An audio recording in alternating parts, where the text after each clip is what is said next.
plus sophistiqués que l'homme ait utilisé depuis qu'il est arrivé sur Terre. Son cerveau.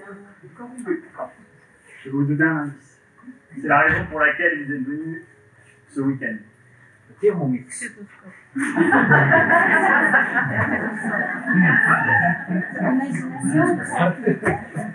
Ouais, et sans vous connaître, je peux vous dire que c'est la raison pour laquelle vous avez choisi votre profession et votre lieu de vie.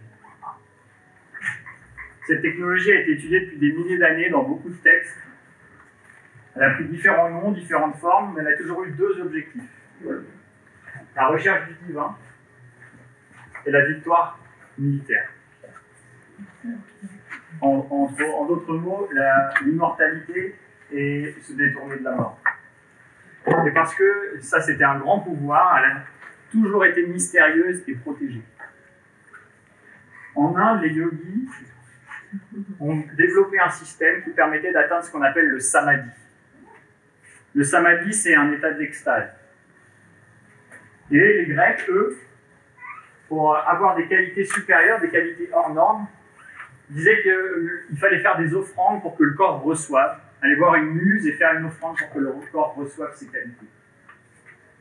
Autrement dit, il fallait se donner à quelque chose d'autre que soi, sortir de soi, pour pouvoir obtenir un potentiel qu'on n'imaginait pas encore. Et c'est ça l'extase. La définition de l'extase en grec, ça veut dire ça, se tenir hors de soi. Et ça, c'est assez extraordinaire parce que ça nous permet, au fur et à mesure qu'on apprend à sortir de soi, de donner un sens à sa vie. Ce matin, vous étiez peut-être à la conférence, la première conférence, donner du sens à sa vie. Voilà. Plus on sort de soi, plus on peut se voir, et plus on peut faire des mises à jour sur les versions de nous-mêmes, et en découvrir des nouvelles. Moi, j'ai fait l'expérience de ça à travers le mouvement, parce que j'ai été élevé par deux experts de l'extase à travers le mouvement. Un chercheur en biomécanique du sport, et puis une danseuse, mon père et ma mère. Et j'ai toujours expérimenté ça à travers le sport, les sciences du sport, j'ai fait mes études là-dedans, et puis ensuite j'ai rencontré le yoga. Et le yoga m'a apporté un confort, puisque j'étais très à l'aise dans l'extase par le mouvement, la sensation du mouvement. Par contre, m'a apporté une philosophie, une compréhension du monde totalement différente de ce que je connaissais. Totalement à l'opposé de ce que j'avais appris dans ma famille, dans mes études, dans ma société. Et ça m'a complètement passionné. J'ai commencé donc à étudier ça, et je me suis rendu compte que cette incompréhension, elle n'était pas seulement à mon échelle, mais à l'échelle de toute notre société et de notre monde.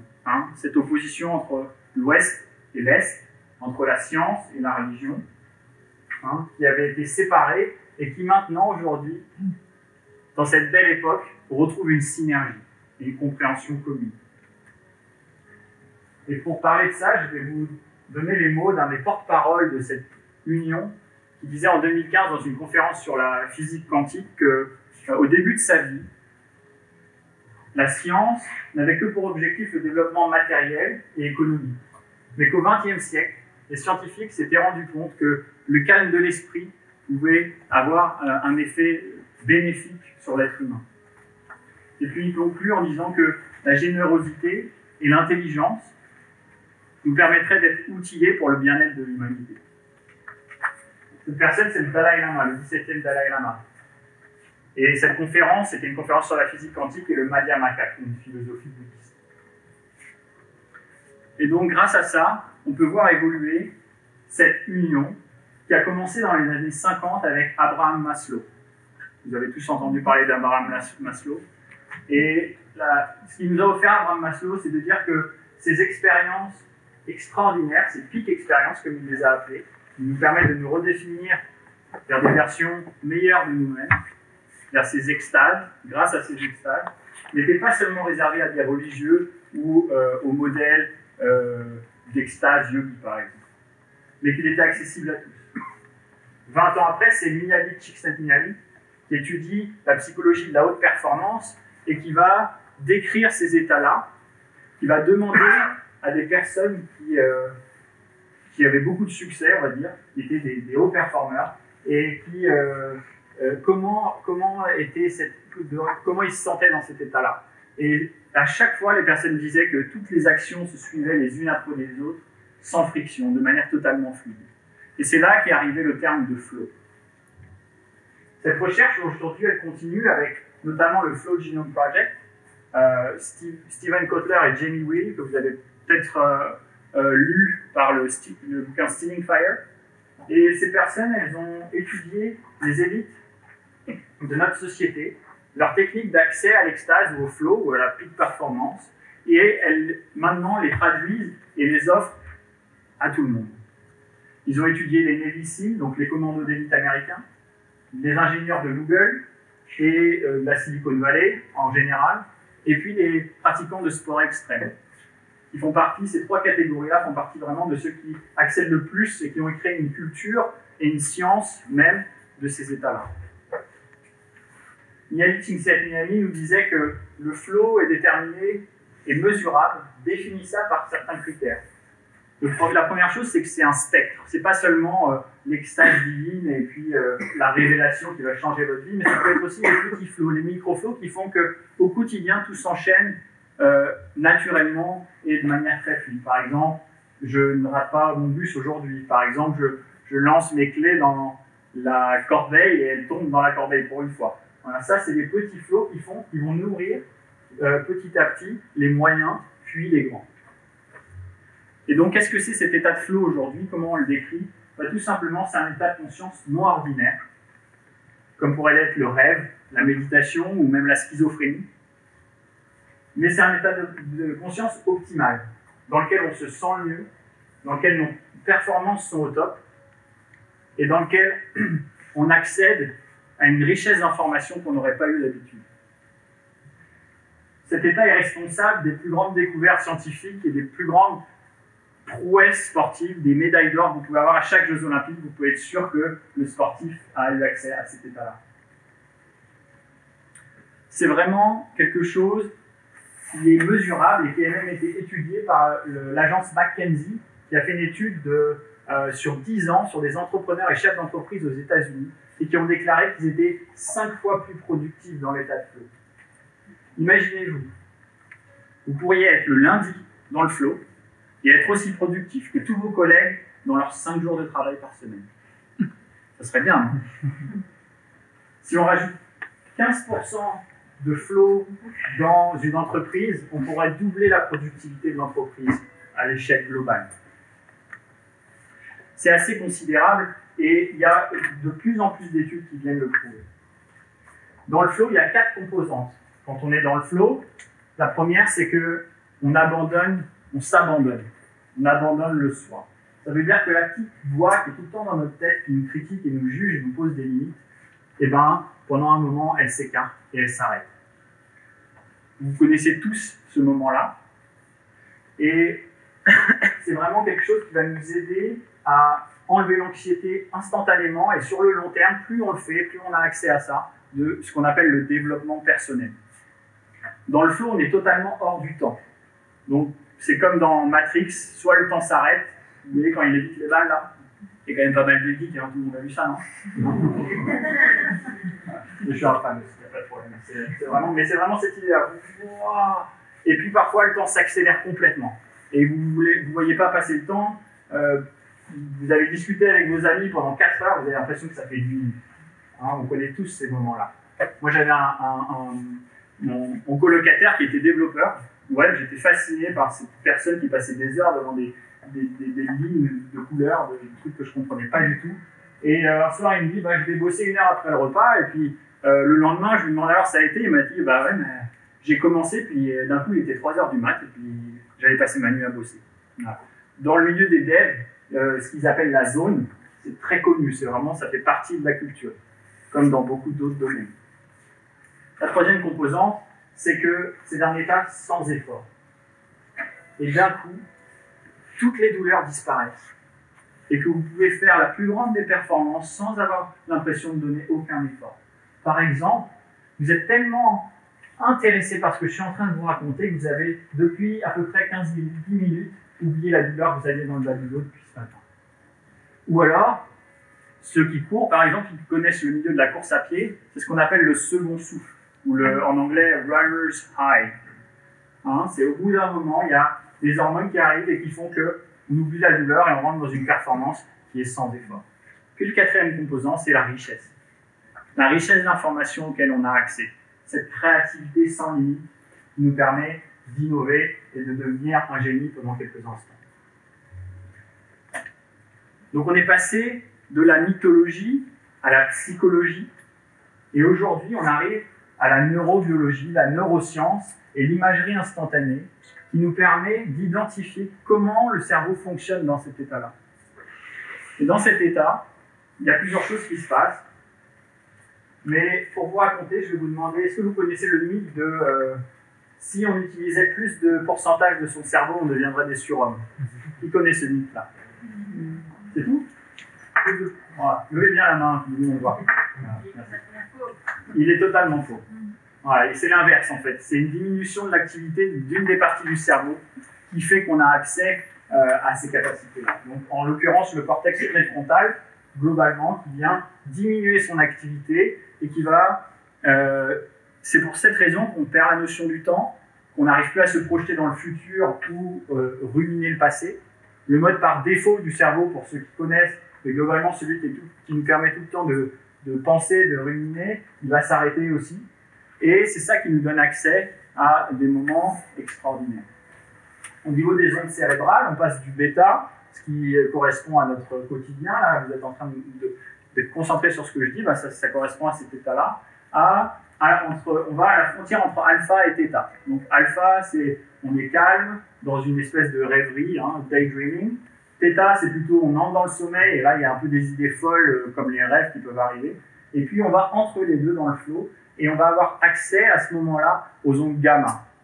Et les ondes gamma, c'est les ondes Eureka, les ondes éclairs de génie. Ensuite, au niveau neurotransmetteur, il y a un cocktail de 5 hormones qui viennent être injectées dans le cerveau.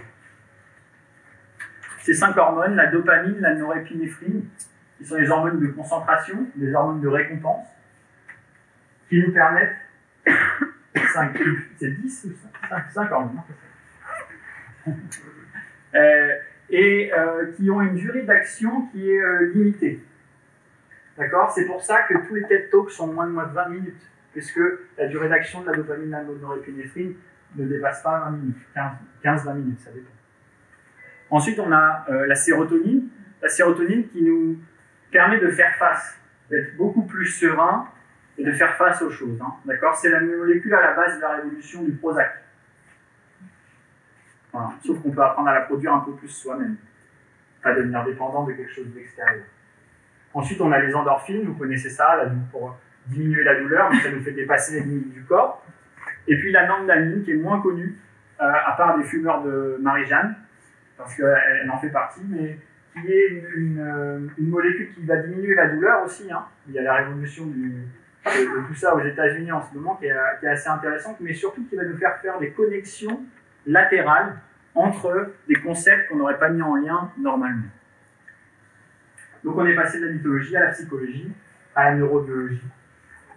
Et ça, il y a des industriels qui l'utilisent depuis longtemps parce que la neurobiologie, elle est piratable. On peut pirater, on peut hacker cette neurobiologie. Et il y a même une science qui a été créée pour ça. Vous savez laquelle c'est? C'est la science du marketing. Le marketing, c'est une science pour hacker notre cerveau. On vous montre un hamburger, votre cerveau va être fait pour reproduire la sensation que vous avez quand vous mangez le hamburger et avoir envie de le manger.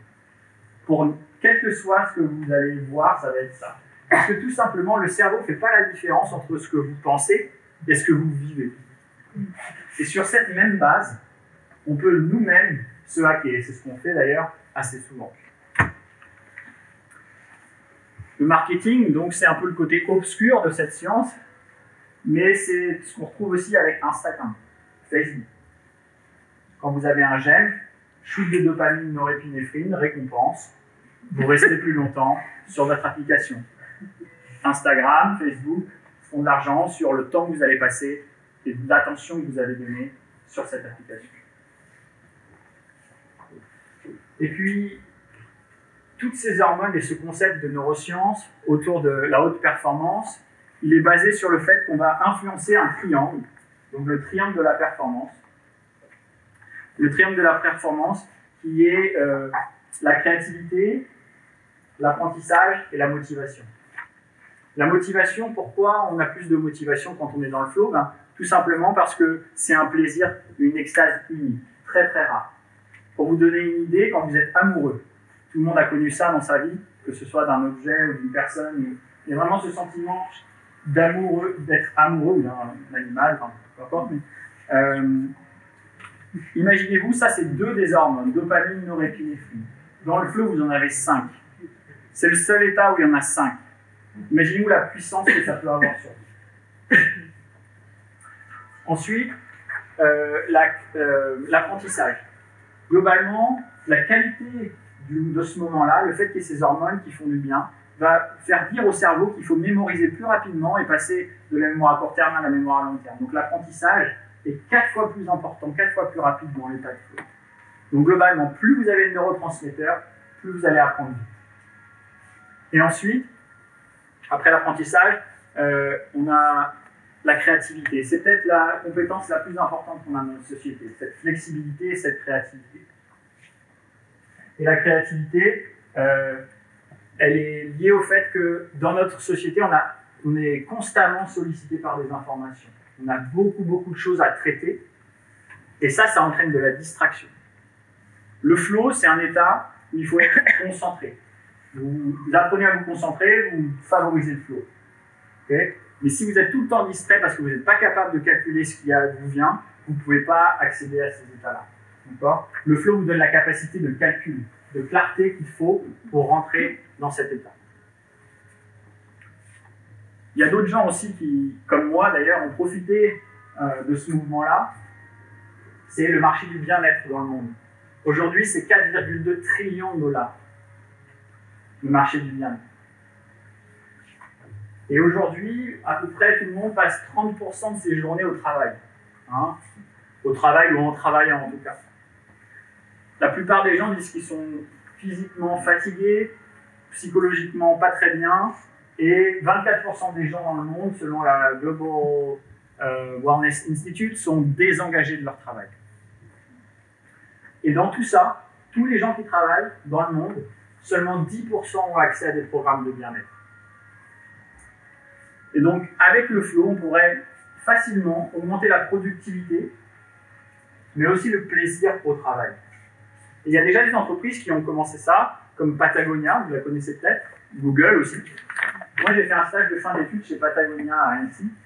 Et la philosophie, globalement, c'était de donner, et vous l'avez entendu aussi ce matin à plusieurs reprises, de l'autonomie. La personne qui est autonome va avoir la possibilité, si elle aime faire du vélo, d'aller faire le tour du lac d'Annecy entre midi et 2. Et puis de revenir, et si elle a pris une demi-heure de plus de pause, elle va travailler une demi-heure de plus le soir. Et rien que le fait de donner cette autonomie et de permettre aux gens de vivre leur passion va engager et favoriser cet état et les rendre plus productifs et globalement rendre l'entreprise elle-même plus productive. Et pour comprendre ça, il faut comprendre le cycle du flow. Ce dernier concept, peut-être le plus important, c'est que le flow commence par la souffrance, le travail. Il y a des scientifiques qui ont étudié la courbe de stress. Mais la courbe de stress, globalement, les hormones de stress sont très positives au début. Ça nous permet d'être attentifs, d'apprendre vite. Et puis, il y a un moment, il y a un pic qui fait que si on continue à faire la même chose et à être dans le même schéma, on va être contre-productif. Et l'idée, c'est que sur une activité, on va être contre-productif. Donc, par exemple, ce week-end, si vous vous acharnez, vous voyez que vous êtes complètement contre-productif, mais vous continuez, ça ne va pas marcher. Sur l'échelle d'une vie ou d'une carrière, ça s'appelle le burn-out. Voilà. Ça, c'est lié au concept d'élasticité. L'élasticité, c'est la première fois que le mot stress a été utilisé, c'était en ingénierie. Et l'élasticité, on tire un élastique et au bout d'un moment, si on tire trop, ça claque. Voilà, c'est exactement la même chose. Et pour pas que ça claque, et pour favoriser le flow, il faut faire un pivot, une déviation. Changer le schéma mental dans lequel on était. Ça, c'est Herbert Benson qui a écrit le Breakout Principle, qui a étudié ça, le réflexe de relaxation en fait. Et le réflexe de relaxation, c'est globalement changer, faire quelque chose, des mots croisés, aller prendre une douche, faire une prière, quelles que soient vos croyances. Et ça va vous faire complètement changer. Vous allez avoir l'oxyde nitrique, qui est un autre neurotransmetteur qui va chasser les hormones de stress, et potentiellement vous allez rentrer dans le flow. Mais le flow, c'est très coûteux. C'est merveilleux, mais c'est très coûteux. Donc il faut, la dernière étape, c'est récupérer, la récupération. Et dans notre société, on n'a pas une culture du repos. Hein. On a une culture de on y va jusqu'à ce qu'on craque. D'accord ? Donc c'est pour ça qu'aujourd'hui, je vais vous donner des outils pour, dans le hackathon, pouvoir travailler avec ce cycle de flow, reconnaître le moment de pic, faire la déviation et peut-être potentiellement vous engager dans le flow. Ok ? Mais pour avoir plus de flow, la première chose qu'il faut savoir, c'est qu'il faut arrêter de le chercher. Tout simplement. Et la deuxième chose, c'est qu'il faut cultiver une bonne vitalité. Et il faut apprendre à souffrir bien, souffrir avec classe, et récupérer de la manière la plus active possible. C'est ce qu'on va faire aujourd'hui. Donc vous pouvez vous asseoir de manière un peu plus droite. Voilà, les épaules relâchées. Voilà, ça permet au diaphragme de fonctionner au mieux. Et on va, pendant un instant, fermer les yeux, commencer à respirer par le nez. Un des outils merveilleux qui a été utilisé à Sens ces dernières années, c'est la respiration. Et vous avez entendu sûrement parler du terme de cohérence cardiaque. Cohérence cardiaque, c'est globalement une respiration rythmée qui me permet d'optimiser mon homéostasie, c'est-à-dire revenir à l'état d'équilibre de tous mes systèmes pour qu'ils fonctionnent au mieux. La respiration, on en a à peu près 25 000 par jour, 25 000 cycles. Ça fait 25 000 opportunités d'améliorer son potentiel et sa vitalité. Et la deuxième chose de la cohérence cardiaque, c'est les intentions positives. Mais d'abord, commencez à respirer par le nez. Vous allez compter 1, inspire, donc ensemble on expire, on vide, et on inspire. 1, 2, 3, 4, 5, et expire. 1, 2, 3, 4, 5. Concentrez-vous sur les mouvements de la respiration avec la cage thoracique et l'air qui entre et qui sort des narines. Et comptez par vous-même maintenant. 1, 2, 3, 4, 5. Pour faire ce pivot, juste le fait de concentrer son attention, de s'abandonner à l'expérience, va faire que vous pouvez engager cette relâche. Et la positivité, très simplement, c'est que ça nous permet de sortir des ruminations, de revenir au présent. La bienveillance nous permet d'avoir plus de confiance en nous. La gratitude nous permet d'être plus satisfait et moins en confrontation avec les autres. Et donc en même temps que vous faites ça, vous allez vous concentrer sur l'espace de la cage thoracique, comme si l'inspire rentrait par la cage thoracique et à l'expire ressortait par la cage thoracique.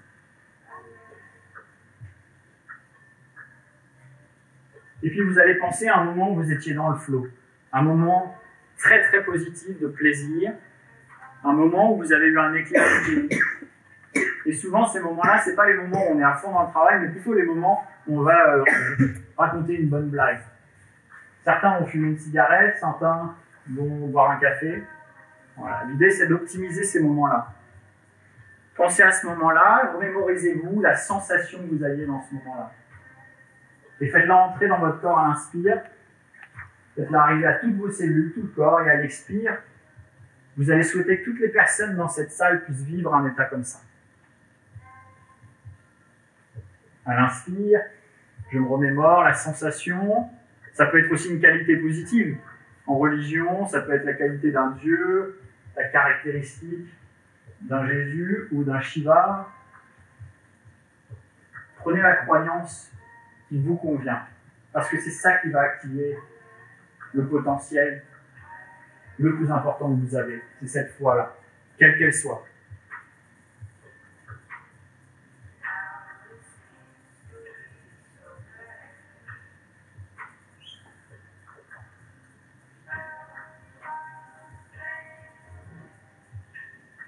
Inspire, je me souhaite et je ressens cette sensation. À l'expire, je souhaite que toutes les personnes maintenant dans la ville de Strasbourg puissent vivre ça. Moi, quand je fais ça, en général, au bout d'un moment, je vois des écureuils danser avec des humains et tout le monde est content, il y a de la musique. Voilà, vous pouvez créer votre... Laissez venir ce qui vous vient, la sensation ou les images. Et inspire 6, expire 6.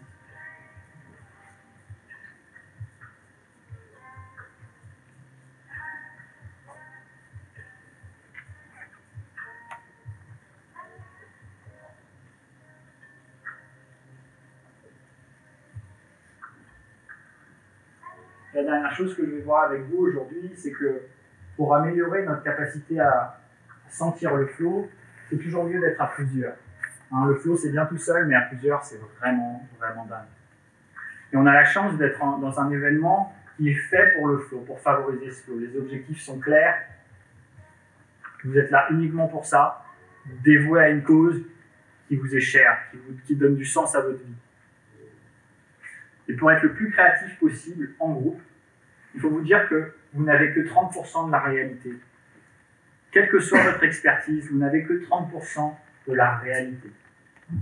Ça va vous permettre de vraiment écouter les autres et pas seulement d'être en train de faire semblant et de déjà être en train de penser à la réponse que vous allez lui donner ou la prochaine question. Ça va vous permettre de dire que vous avez 30%, l'autre a 30% et ensemble on va créer 30%. Pour peut-être avoir l'éclair de génie des 10%. Et pour faire ça, vous pouvez ouvrir les yeux. Vous pouvez vous lever, s'il vous plaît. Maintenant, vous êtes dans un état de cohérence. Si vous n'avez pas de place, au milieu.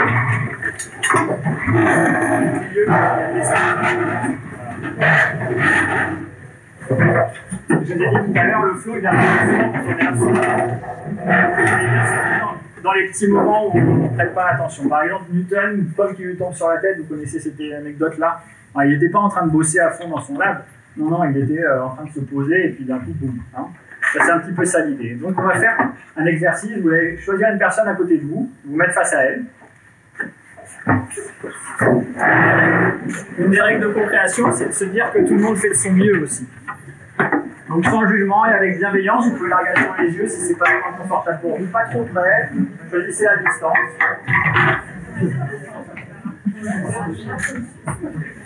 Et ensuite, il y a une personne donc, que je vais vous montrer avec ce jeune homme là, formidable, Charles.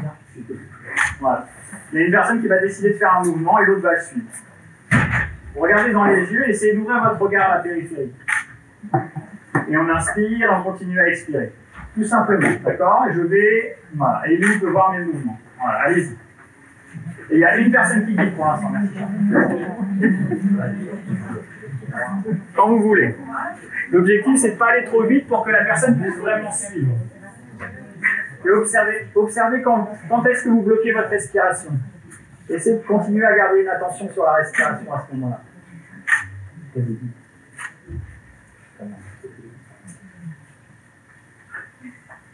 Ça, c'est quelque chose que vous pouvez faire. Vous pouvez faire quand vous sentez qu'il y a un très gros problème à résoudre et que vous buguez, vous n'arrivez pas à le résoudre. Voilà. Tiens, je vais me mettre avec mon équipe, on va faire ce petit jeu rigolo qui va permettre de saturer les sens un instant, de rompre le schéma mental et de peut-être, éventuellement, trouver une idée qui vient de nulle part. Maintenant, changez de rôle, c'est l'autre qui guide.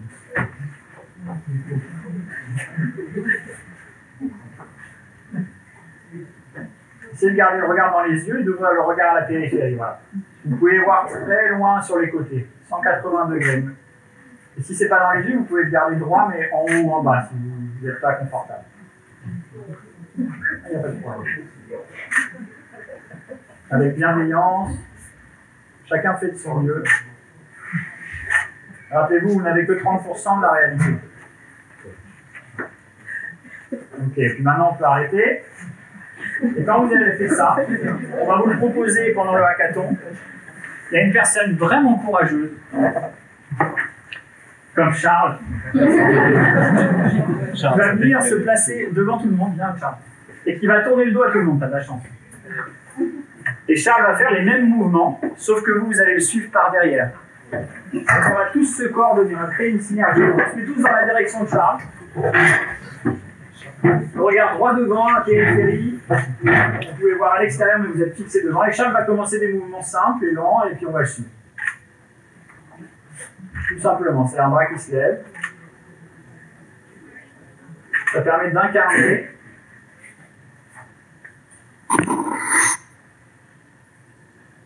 Et on inspire. N'oubliez pas la respiration pour vous. Hein, on veut saturer l'attention, à la fois être concentré sur sa respiration et sur l'observation de Charles et de ses mouvements.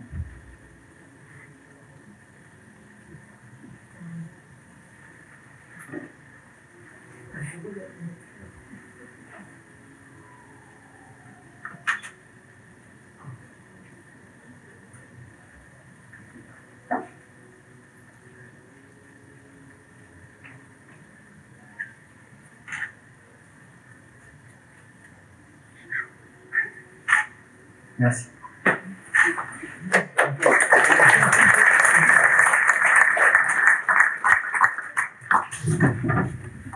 Merci beaucoup. Merci. Merci.